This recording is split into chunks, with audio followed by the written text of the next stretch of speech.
Thank you, Sarah and Brontez, for joining us. I'm definitely not at the lab. I'm in Massachusetts right now, but I'm very, very happy to have you both here.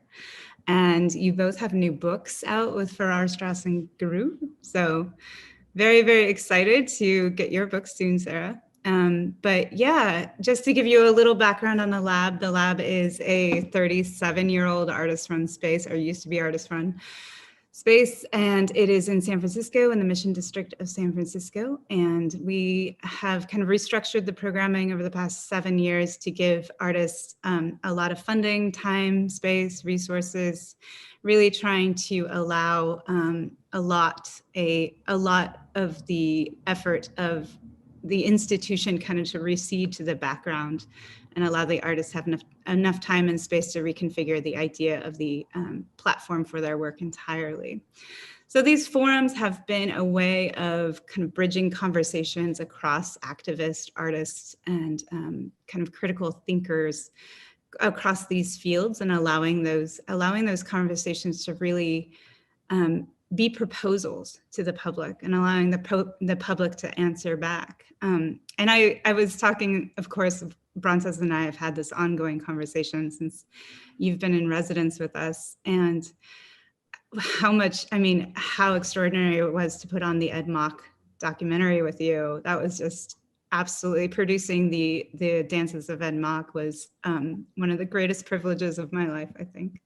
So the wonderful thing about trying to figure out how to respond online through this terrible Zoom structure to a situation like the pandemic, and of course, thinking about why does it take one crisis, one pandemic, to respond to a prior crisis and pandemic. And I was at MoMA PS1 a week ago, and was just thinking about how they have 2 exhibitions up right now that are both about the AIDS crisis, and just how these things constantly get reiterated and responded to in time. So I'm really excited and honored to have both of you here today, and I'm going to leave it to Brontez to do the majority of the introduction of Sarah. So thank you both for being here, and looking forward. Talk to you soon. Yeah. Hey, how's it going? My name is Brontez Purnell. I am so nervous that I forgot to pull up your bio. So if you give me a second, I can read it. I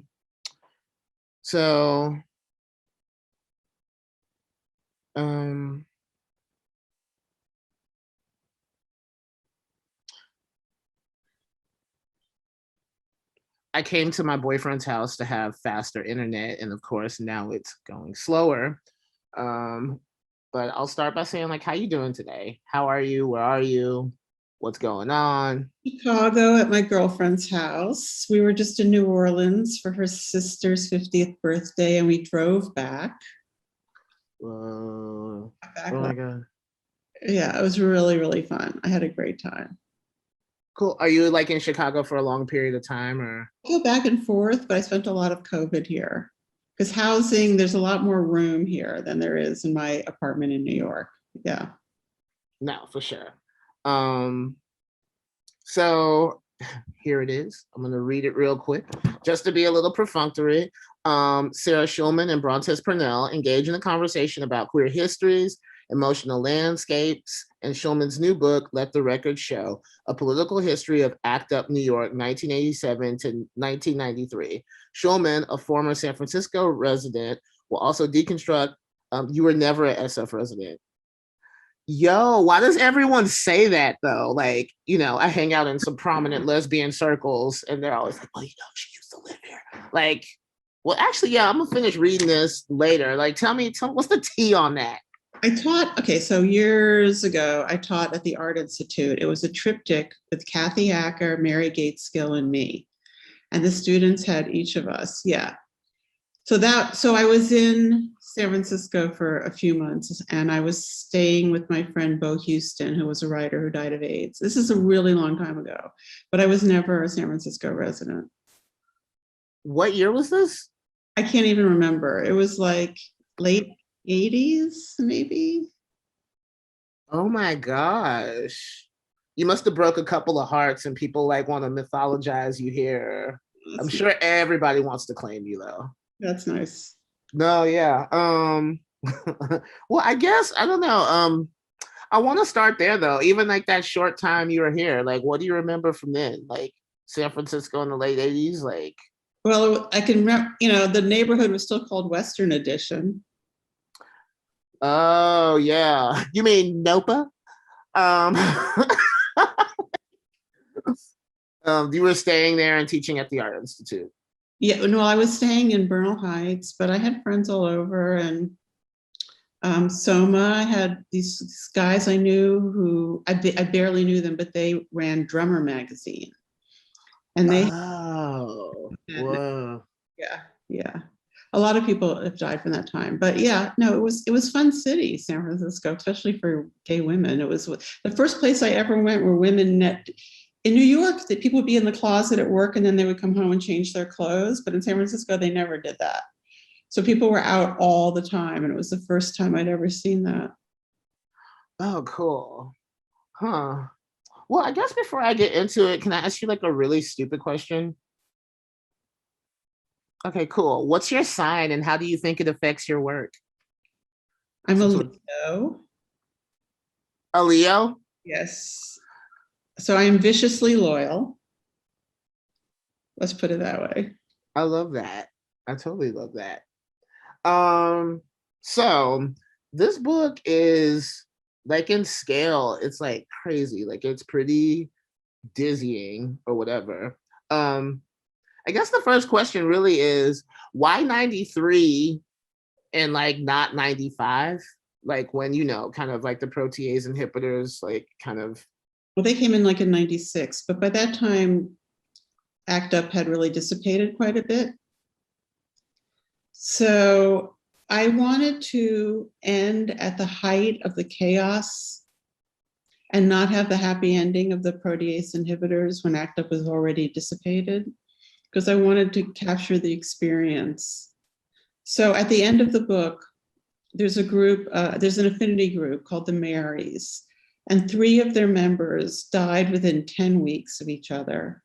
And all of them had requested political funerals. So their surviving friends had to do what they wanted. And they're just like running around carrying their corpses and driving their dead bodies around in vans and carrying them through the streets with open coffin to Tompkins Square Park and all of this stuff, because they promised their friends they would. And there was an insanity edge to it. And that's what it was like to be in ACT UP at a certain point. So I just wanted to end right there. Oh, wow. No, that's so cool. I might ask some questions that seem a little redundant because I think the book just came out and a lot of people haven't, like fully read it yet. So we'll go through that a little bit, but I also don't want you to reveal too much if you don't feel like. I'm sure you know what to do. To give away. Yeah. No, yeah.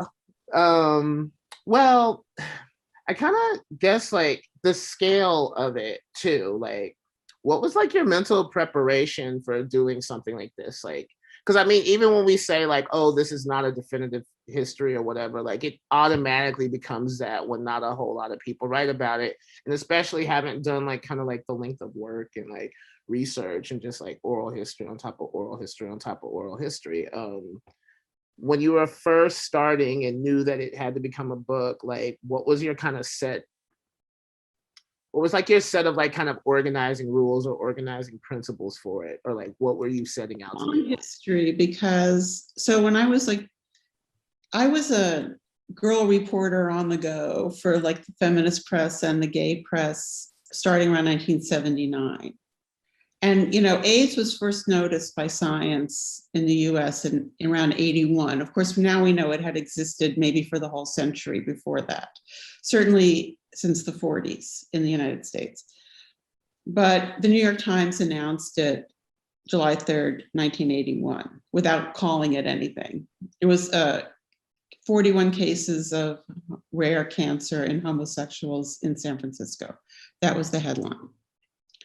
At that point, I was a City Hall reporter, and I was covering the fact that there was no gay rights bill in New York City. Ed Koch was the mayor. So what that meant was You could get thrown out of a restaurant. You could be denied a hotel. You could be fired from any job. You could be denied any apartment. I mean, it was dire. And so that's why I was at City Hall all the time. Mayor Koch, Sarah Schulman, New York native, when are we getting a gay rights bill? Then there was AIDS. So I started covering stuff related to AIDS.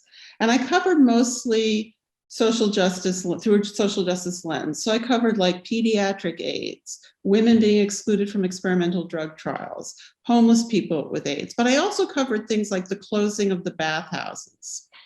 And the fact that I was assigned to cover that shows you how crazy everything was, because women weren't allowed in the bathhouses. But it was so chaotic that reporters were dying, editors were dying. My editor, Robert Massa at the Village Voice, edited me in his pajamas because he was too sick to get to work. You know, it was very crazy, and the mainstream press was not covering anything. So I'm doing all this stuff. So by the time ACT UP starts in 1987, I'd already been covering AIDS for 5 years. And in those 5 years, 40,000 people had died. And the government had done absolutely nothing. And for all the pharmaceutical companies were doing was recycling failed cancer drugs that they own the patents for, that they were trying to get the market. You know, it was total chaos and abandonment. ACT UP starts in March 1987. I joined in July 1987. So then ACT UP in 92, 12 people left ACT UP, and that's the split. Hundreds of people stayed, but that was sort of like the beginning of the demise. And 1993 was like a very painful year. Many, many people died in ACT UP, and ACT UP's actions got very, very desperate. And eventually I left at that point. 96 is the protease inhibitors. 99 is the internet revolution. And that's when ACT UP disappeared from public view because none of our stuff was digitized. So if you searched it online, you would get nothing. So people had zero access to ACT UP. So by 2001, which was officially the 20th anniversary of AIDS, but it was really the 20th anniversary of when they noticed AIDS. You know, I was listening to the radio and they're like, at first America had trouble with people with AIDS, but then they came around. That is not true. You know, there's a myth that America is so benevolent and they just figure out that they should be nice to people. This is a complete lie. The truth was that thousands of people fought until the day they died to force the country to change. So that's when Jim Hubbard and I were like, okay, we cannot allow this. And we started the ACT UP Oral History Project. So we started interviewing people. So our original idea, and Urvashi Vad, who's a great leader of our movement, was at the Ford Foundation and she got us money. So our original idea is we're going to produce raw data and academics or somebody is going to analyze this data and we'll make it available for free. So for the next 18 years, we interviewed 188 people from ACT UP and we put all the transcripts up online. It's at actuporalhistory.org. And we've had 14 million hits, by the way, but nobody came along and analyzed the data. We just kept adding stuff and adding stuff. Then Jim made a film in 2012 called United in Anger, A History of ACT UP. And other stuff started to come out at that point. So we had already been interviewing for 12 years. And that stuff that was coming out was not true. It was like, here are the 5 white men who saved the world. Here are the individuals who defeated AIDS. And we're like, no, that's not what happened. This was a very complex movement and it involved huge numbers of people. It was the fact that it was a coalition that made it successful. And the whole story was being whitened and mailed into this like heroic white hero, John Wayne thing. And it was making us ill. So we were like, somebody has to do the truth here. And we kept trying to find somebody to write the book and we couldn't find anybody. And finally, it was a state of emergency. And Jim and I decided that I was going to have to do it.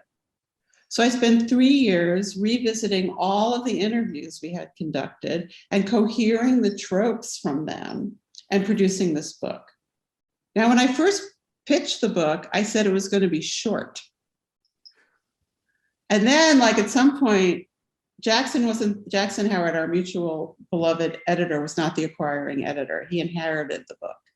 So at some point I was just like, it's going to be long. You know, it might be 400 pages. Anyway, it ended up being 700 and something. But it was necessary because the book is about 140 people. Goddamn right. So there you go. And then Jackson was like, well, you can have 60 photographs. So I started emailing people saying, do you have photographs that no one's ever seen? And I got these amazing, absolutely amazing photographs. So it really all turned out very wonderfully. No, for sure. Thank you for fighting for me. Okay. First of all, I wanted to get that out of the way. I might tear up because I'm really, emotional. But maybe kind of like a personal question because I wanted to get at the heart of the matter. I read the part in the book where you said that you were like doing interviews, or like the gay newspaper. You said you were how old? 24? Is that? Yeah. Okay, well, before that, like you said, you came into this work with like, reproductive justice rights and stuff like that. Like, how did you get your start in this? Were your parents activists or anything like that? Or how did I came from a Holocaust family. So I was born in 1958, which is 13 years after the end of the Holocaust, which is not that much, right? And my mother's aunts and uncles were all exterminated and murdered in the Holocaust. Not all of them, but 4 of them. And my mother's father's sister was murdered in the Holocaust. My mother didn't have any grandparents. It was like one of those situations. So I was raised, I knew about the Holocaust since the day I was born. And, I was given Anne Frank's diary when I was like 6 years old. And I knew the whole story. So, because people were not protecting children at that time, right? This is a different era. And the main thing that I had heard was other people stood by and let this happen. The neighbors knew what was happening. They did nothing. This message over and over and over. And then I was gay. My parents were very homophobic. I come from not only a homophobic family, but a very sexist family. And I was a smart girl, which was a very bad thing to be. So all that, I'm like, but they just stood by and did nothing. And wait a minute, you're doing this. And then, I grew up in New York City, and like everyone my age who's born in the 50s or 60s, I saw Black resistance on television in Life magazine. My mother took me to demonstrations against the Vietnam War. I saw people in resistance. I didn't know that there was ever going to be a gay community or a gay movement, but I internalized that resistance is correct. And I ended up, my family was very homophobic. I ended up on the outs of my family, and I had to fight. And, in the 70s, there was a huge lesbian movement. Our leaders were Audre Lorde and Adrienne Rich. Audre Lorde was my college professor at Hunter College. Yeah. So okay. I got into it. And 1979 was when the Hyde Amendment passed, which was so abortion becomes legal in 73. So I was still in the high school generation where like girls would get pregnant and disappear and drop out of high school, right? So 73, abortion becomes legal. By 79, they had the Hyde Amendment where if you were poor, you couldn't get an abortion except in states. They took away all the Medicaid funding.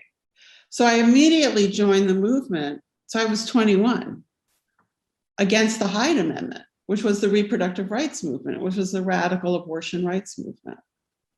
And then that's how it all began. Huh. What was the jump between that and when you got hired at like the paper? Oh, there was no hired. Nobody was paid. The whole underground press, the lesbian press, the feminist press, the gay press. There also was a socialist gay and lesbian newspaper called Gay Community News from Boston. None of us got paid. There was no funding. Gay things did not get funded. Homosexuality was illegal. There was no funding, none. Also, my early books were all published by like tiny little presses. There was no FSG for people like us. You and me, there was none of that for us at the time. Whoa. Okay. No, this was political work. You were part of a movement. Can I ask you a messy question? Yeah. Do you think they hired you because all the gay dudes were like at the bathhouse, like, sucking wee-wees and stuff and too busy to report? He was hired. I mean, not hired, but, oh, like, so did you just come and say, oh, this is what I want to cover, this is what I'm doing? Like, it was more. And if they liked what you did, they would send you out, or they'd give you assignments if you develop. But nobody was paid. Nobody. Wow. No, I mean, no, I totally get that. I wrote for this publication called Maximum Rock and Roll for like years and years and years. I think they just started paying people last year, but yeah, like, well, I mean, The Voice, again, thank you. okay, The Voice paid, it was like $100 or something. Yeah. So I guess I'll jump forward a little bit in time because I like to like ask questions like this because I don't know, sensory things are really important to me. But the first ACT UP meeting you stepped into, like what neighborhood, where was it, who was there, what were they serving for food, kind of what happened? Do you remember? Okay, so there was never any food. All the meetings were at the Lesbian and Gay Center.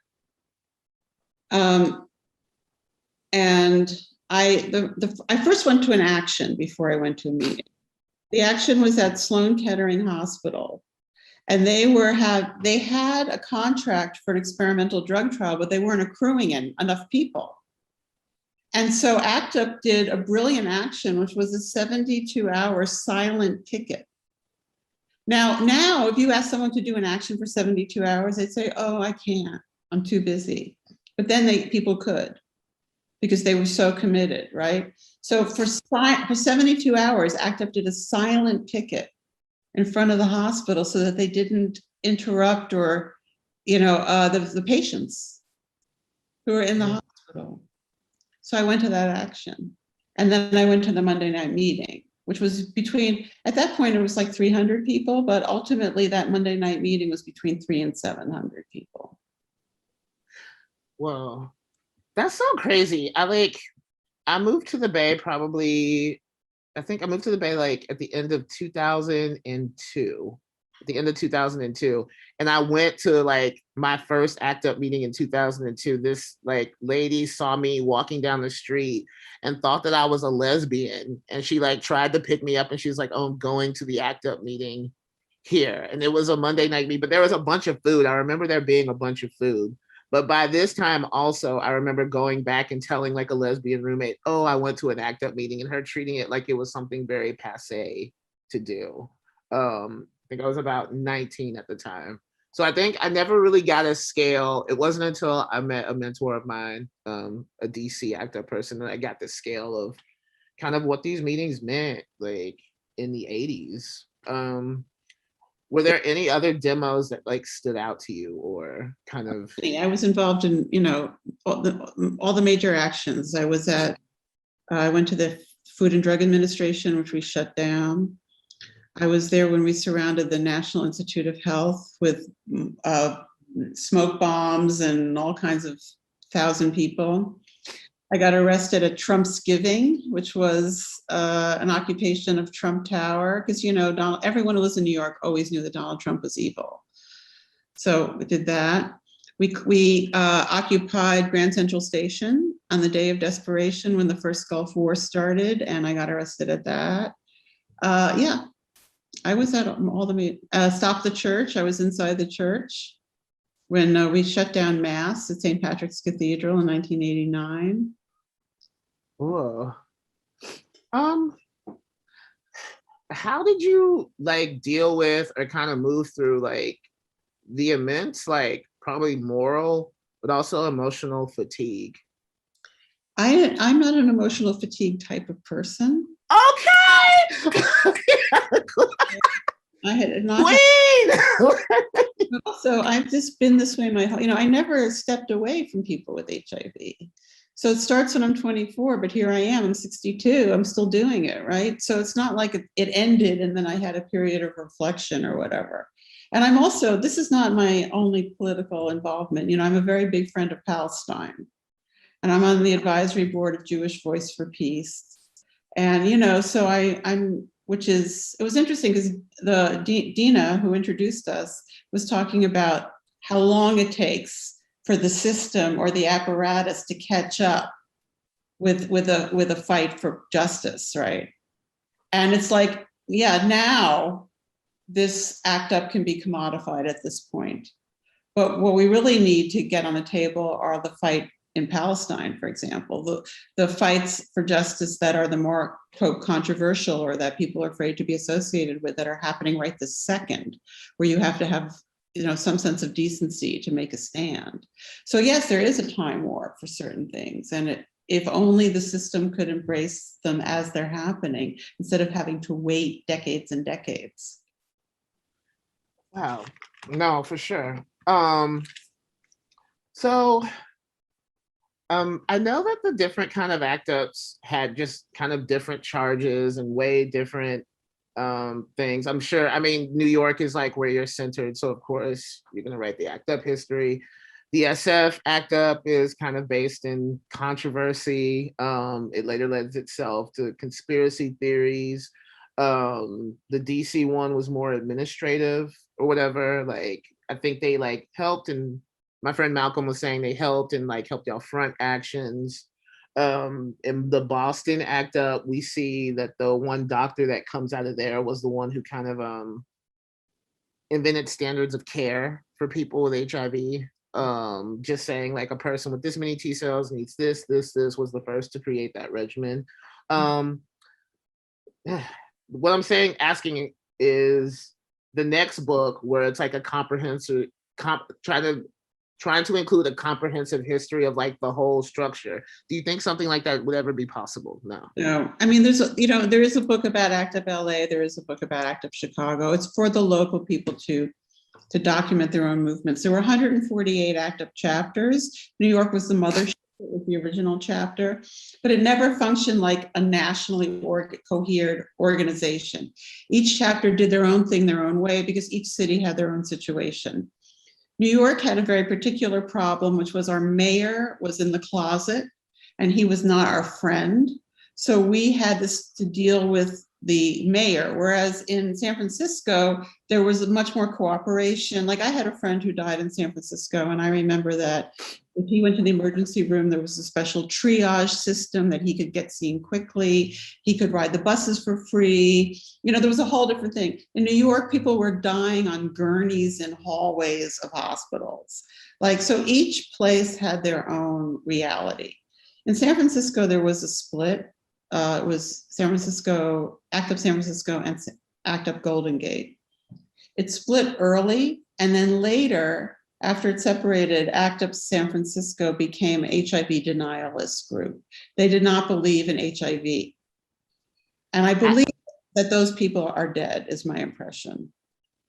I worked at the building. It later became a pot store, and I worked at the building where all of it was archived. And I remember reading like the Vogue magazines and them documenting that kind of spectacle. It was kind of insane. Well, it wasn't totally insane, because the thing was that so you could be exposed. There were people who were exposed, and never became HIV positive, right? So you needed to be exposed to HIV, but there was also something else that we called the cofactor, the other thing, and nobody knew what it was at the time. So because some people never got infected, people were like, well, it's not HIV. What is the cofactor? People were like, oh, it's poppers, it's this, it's that. So there was doubt. But then people got, you're right, paranoid, and there was a conspiracy theory. I mean, AIDS was so unbelievable and so punishing and so awful. I mean, people don't understand, it was a terrible, terrible death. Because what AIDS is that you have no immune system. So young people would go into dementia and blindness. I mean, it was absolutely horrible. And there was a feeling like, how could this be happening? So, you know, that did feed paranoia and conspiracy theories. But they were wrong about HIV. Yeah. No, for sure. Also, it's really interesting that you know, me being like a Black man from down south, and in the book, you kind of mentioned how we arrive at this place where we think that this disease is like in control, or we have like total control of it, whereas like the rates of like HIV amongst Black and Latino men down south is like insane. And just like to a personal testament to it, I have a younger cousin who's about 4 or 5 years younger than me. And I remember 4 years ago getting into like a vicious argument with him on a family thread that prep even existed. Like, and this was 4 years ago, you know, he's like in his 30s and I was telling him about prep and he was like, there's no way that there's something like that, you know. This is like pretty modern. Well, Linda Villarosa, you know, who's a very important lesbian journalist, Black woman who writes for the New York Times. She did a cover story for the New York Times Magazine showing that Black gay men in the US South had a higher rate of HIV infection than any country in the world. And, you know, because where you live in the US, what state you live in really impacts your situation as a person with HIV. She was showing that, for example, in Mississippi, they were charging $25 for an HIV test. You know, there was just all these obstacles.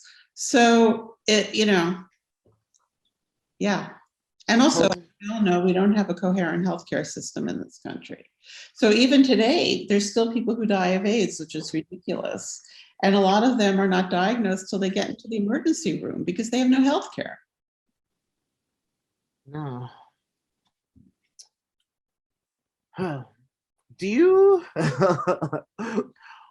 what are your places of hope around the next kind of 20 years as we move into? Sooner than that. I think we're in a really great, exciting time now because so many different kinds of people are politicized. So many different communities are active. There's much, you know, in the 80s, the entire media was white and male. The whole private sector was white and male, and the whole government was white and male. And if there were gay men in that group, they were mostly in the closet. This is shifting and changing now. You know, now we have these great radical young women of color in the Congress, right? We have a whole different kind of voice in media. And there's these big movements against police violence, for immigrant rights, movements like Palestine Solidarity, all different iterations of Black movements in the United States. And it's a very exciting time. I'm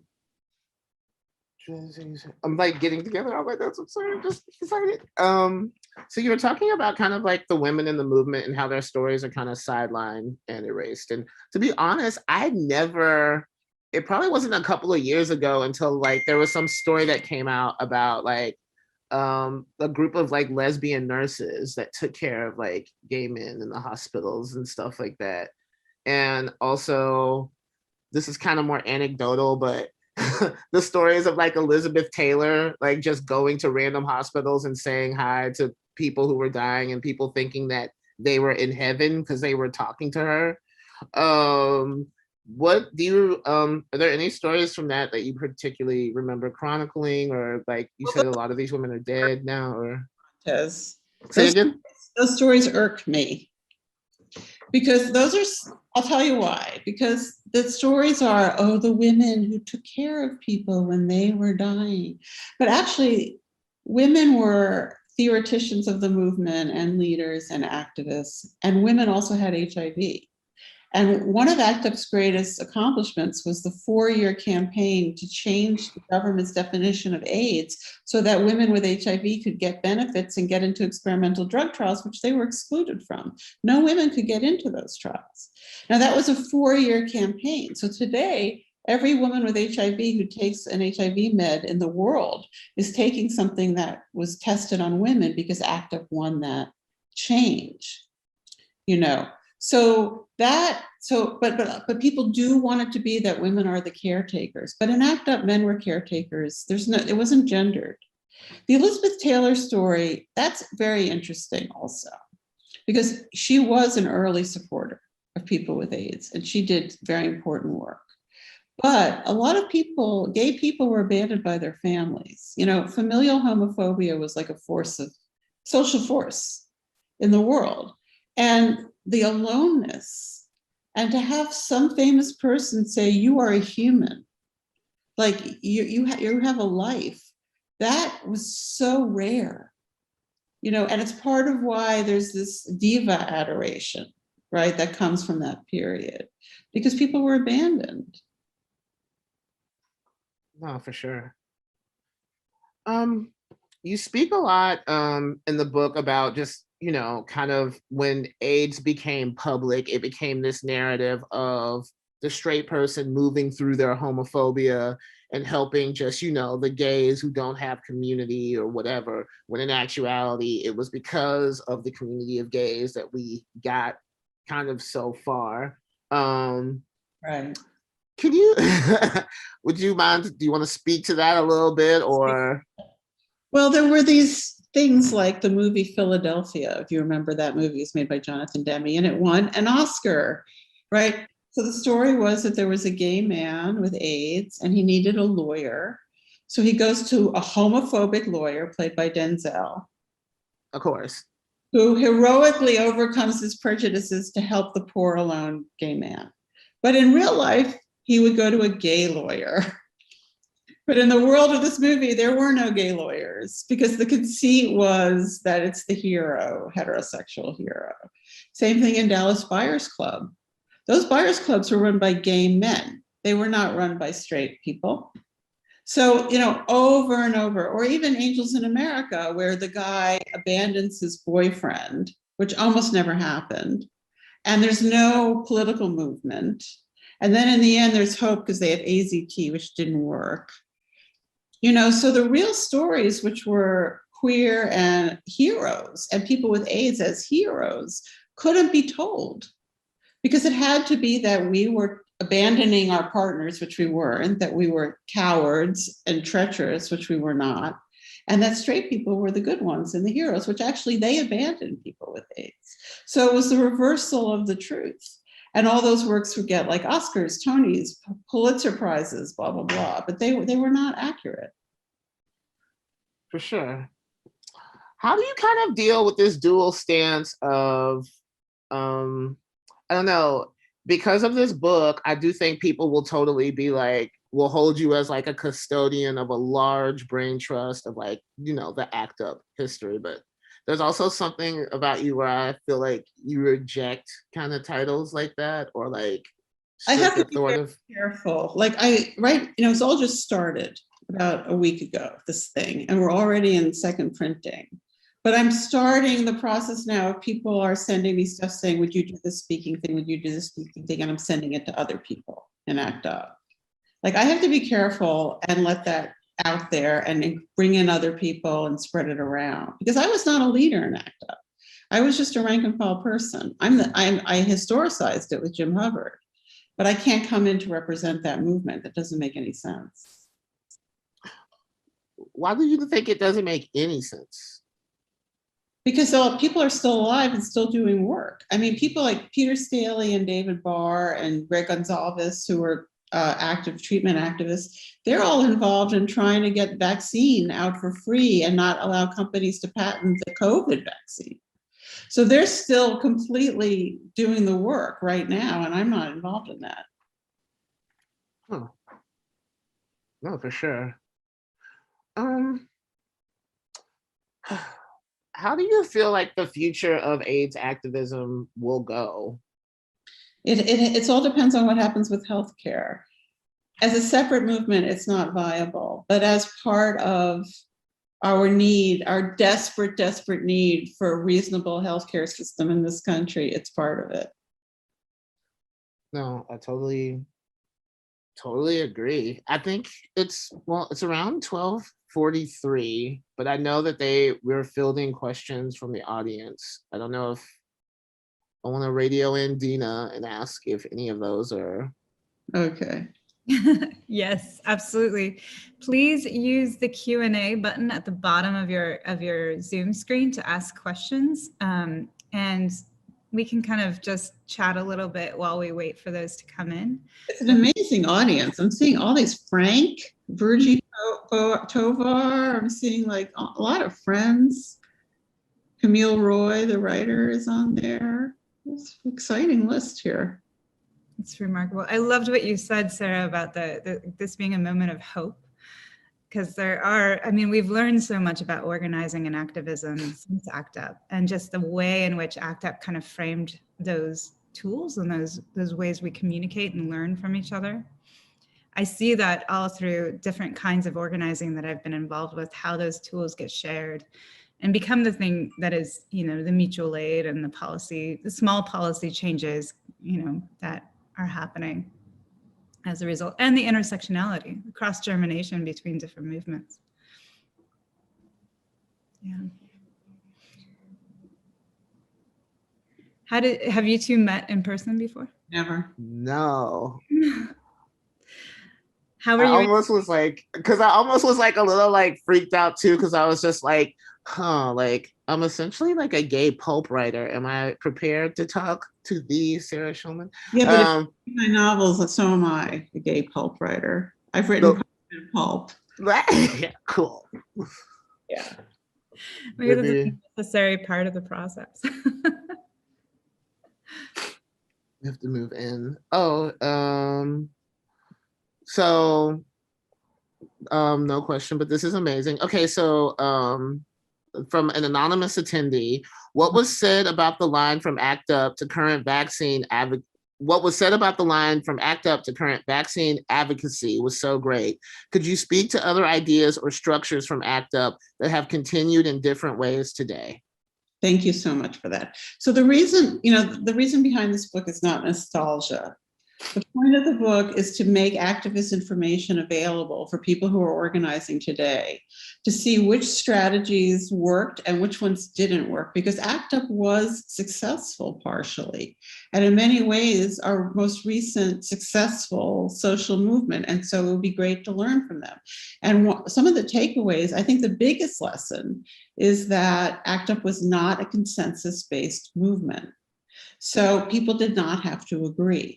It had a one-line statement of unity, which was direct action to end the AIDS crisis. And that was direct action as opposed to social service provision. So if you were doing direct action to end the AIDS crisis, you could do it. And if other people didn't like what you were doing, they wouldn't try to stop you from doing it. They would argue with you, but in the end, if they didn't like it, they just would go do what they did want to do, and you could do what you wanted. And this is the way to go. This is like a radical democracy structure with Big Tent politics, where a lot of different actions are going on at the same time in a lot of different realms, because people need to be supported to respond in a way that makes sense to them. And movements that try to force people into agreement or force everybody into one analysis or one strategy always fail. I don't think there's any exceptions. So radical democracy is the way to go. And that's one of the big takeaways from ACT UP. Another thing is that women and people of color in ACT UP never stopped the action to do like consciousness raising on sexism or racism in the group, because you could spend your whole life trying to change one person and fail. Instead, what they did was they marshaled the resources of the movement for their own projects. So like the Latino caucus went to Puerto Rico and started ACT UP Puerto Rico with funding from the group, that money that the group had gotten at an art auction. The campaign for women with HIV also used resources from the group to win important gains for women. That's a very smart way of doing things. So not get caught up in trying to like change people. Amazing. Someone here asks, we would love to hear about how Sarah wrote the other books written during the period of 1987 through 1993. I've written a lot of books. I mean, this is my 20th book. I'm primarily a novelist. My first novel came out in '84. I have a new novel I'm writing now. So it's just a way of life for me. I'm really a natural, and I'm just writing all the time, and I enjoy it. And that's how I live. Awesome. Okay. This is from Virgie. Oh my God, I love her so much. But is asking, new movements rely on social media, which is amazing for dissemination and discovery, but I find they too quickly become monetized.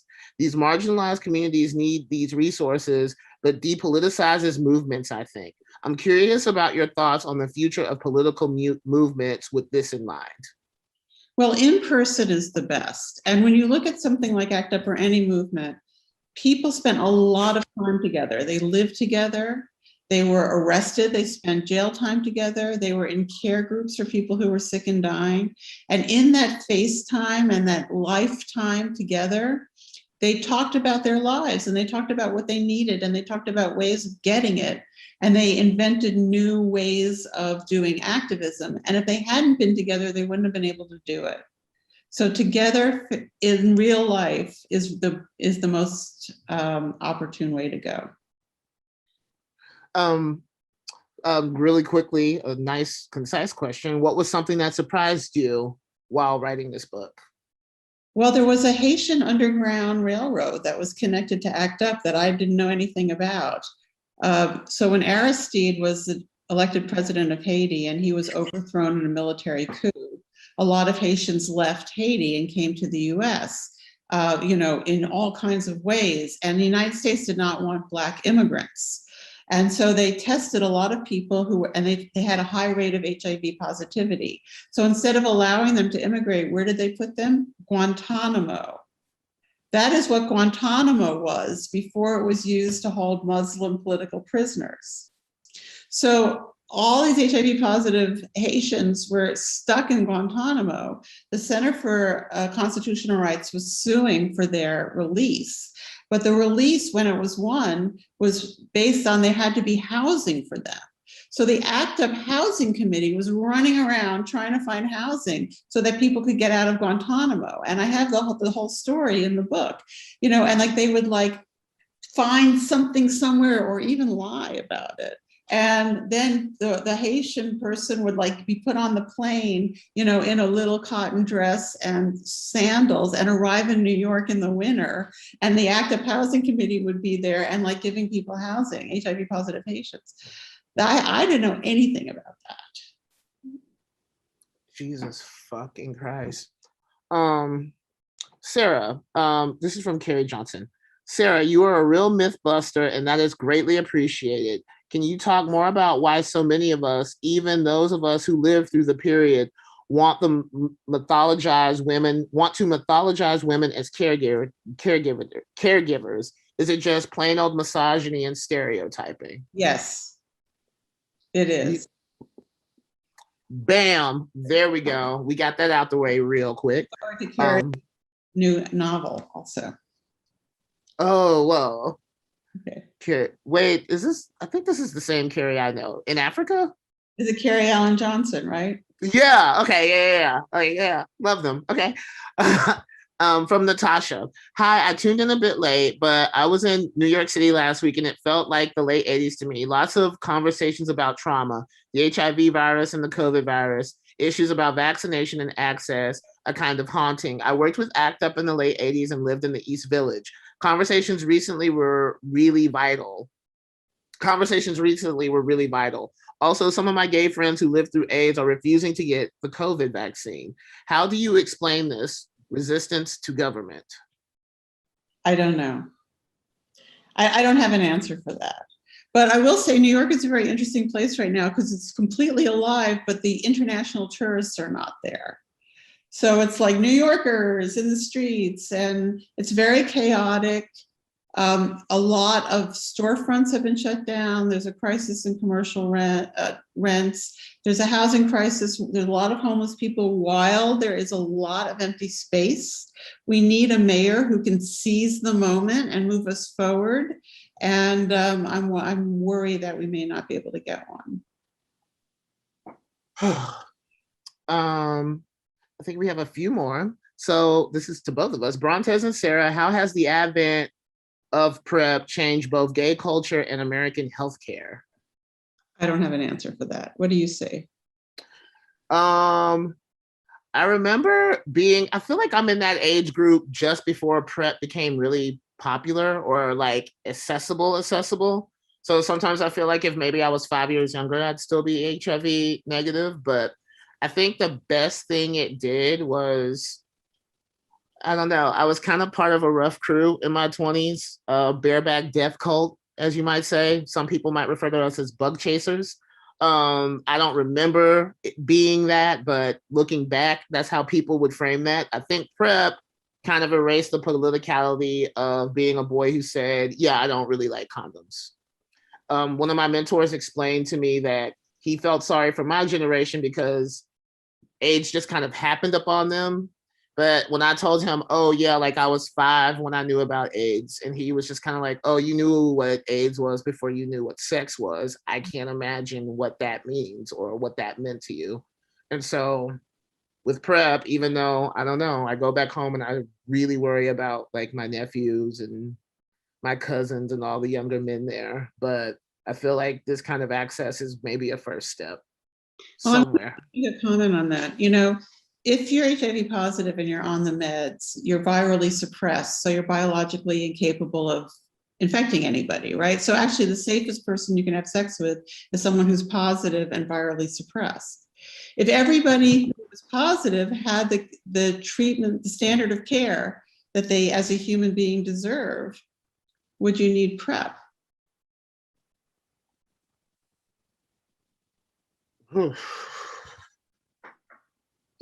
Real talk. No, for sure. That's, no.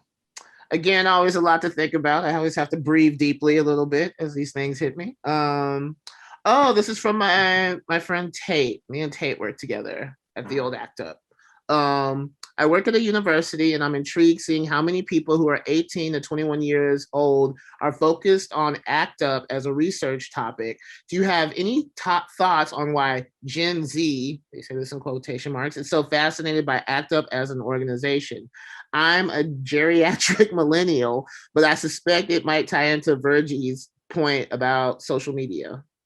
It's probably because Jim and I have done such a good job at getting all the images out. And, you know, like I said, 14 million people have come to the website. And, you know, it's a movement where we've made the information available for free. So people have access to it. So that's probably why they're interested in it. Access is like always key. So this is from Trey. Thank you for this amazingly insightful conversation. On the topic of social media organizing, I have found throughout my work in mental health activism, it does not include populations who do not have consistent access to technology. Do you have any advice for a younger organizer like myself who are working to support an extremely broad and disenfranchised population of community members in SF and California? I am excited to adopt ACT UP strategies discussed in Sarah's work. Go off. Yes, I would like to talk to you. So in the book, I juxtaposed 3 different campaigns that were done in ACT UP by people with different levels of access, just to show what happens when you compare. So on one hand, like Larry Kramer went to Yale with the guy who ran Bristol Myers Pharmaceutical Company. So he could call him up and they got a meeting, and he brought a former stockbroker and a Harvard graduate, and they went to Bristol Myers, or they went to Burroughs Wellcome, and they had like a catered lunch and they talked to the scientists. Everyone's a white male in that picture, right? Then you juxtapose that with the campaign of women with HIV. Now that was a campaign mostly of women of color, poor women, white lesbians in ACT UP. This campaign took 4 years. It took 2 years to even get a meeting, right? And they had to do all kinds of things like handcuff themselves to people and scream at people in airports and break into offices and all this sort of thing. And they finally won after 4 years, but most of the leaders had already died by that point, but they did win. Then I juxtaposed this with the campaign by IV drug users in ACT UP. And this was incredibly messy. I mean, 2 people OD'd and died. One guy stole $10,000 from ACT UP. They deliberately broke the law against needle exchange, deliberately got arrested, had a trial and won, and made needle exchange legal in New York. So what you learn from looking at these 3 communities is that whoever you are, you can win. But it's harder, takes longer, and it's messier. And respectability politics only belong to people with access. If you don't have the access, you have to do whatever you need to do to force your issue forward. But it's possible for every community to move forward. Awesome. So we have 2 more questions. They're really important, and I kind of want to end here. We're going to go just a tiny bit over. But Sarah, Sarah speaks that the book is a handbook of strategies. What strategies would you push to the forefront in these particular times? radical democracy and Big Tent politics. Like right now, there's all these different movements on the ground, and they have certain things in common and other things that they don't agree on, and don't fight with each other and march shoulder to shoulder. But when you have your group of people, like-minded people, you have to try to be as effective as possible. And the way to be effective is that you design the solution. You don't go to act like a child in relationship to the powers that be as a parent and ask them to fix it. You know what needs to be done. You design it. You present your reasonable, winnable, and doable solution to the powers that be. And when they say no, you do what Dr. King called self-purification, or what ACT UP called nonviolent civil disobedience training. And you create direct actions that communicate through the media, not to the media, but through the media to the public to show your solution and try to force the powers that be to accept what you have created. Amazing. And this kind of, I love this question. It's from Justine Jones, a friend of mine in Los Angeles. Hi, Justine. But she asked, hi, Sarah. Would you, in fact, elaborate a bit on the relationship between your pulp novels and your life and work as an activist? There's almost no relationship. I have no idea. When you're an artist, you're in an individual voice. And if you're a progressive artist, you're doing stuff that people haven't seen before. When they look at it, they think it's wrong. And then 10, 20 years later, they think it's great. And you're always pushing that envelope, right? But when you're working with a community, you're working collectively. So in a way, it's like the group has to fight to make the space for the individual voice. So they're mutually dependent. No, for sure. That's cool. I want to say thank you for your work. My life depended on it, and here we are. Thank you. And I love you dearly. Oh, thank you. Thank you so much. So Dina's back on, and yeah, we're at 1. So I'll let you take it away, Dina. Thank you both so much. There's so much there. I will have to go back and listen again. But thank you everyone for your questions. I really, this is like a very good example of what the forum is about, which is this cross-germination of ideas and proposals. And each of the audience questions kind of hits on what we're trying to do there. No artist talks. We don't believe in artist talks. So I think I just want to say, going forward, we're going to be announcing our launching or premiering Asher Hartman's project, The Dope Elf, online in about a week. So very, very excited to be launching that through the lab. So stay tuned. If anybody would like to support the lab, we are a community-based organization. We depend on like small micro donations and memberships to stay alive. And hopefully we can be a hub and a space for conversations like this in the future. So thank you so much, Sarah and Brontez. It was so great to hear. Yeah. Oh, I have a talk tonight with Alvin Orloff at the San Francisco Public Library, 7 p.m. our time. If anybody wants to come by and hear me and Alvin go over it. So is it? I'm talking with all my Jewish elders today. So. Cool. All right, bye. Thank you. Thank you so much, Sarah. Yes. Here.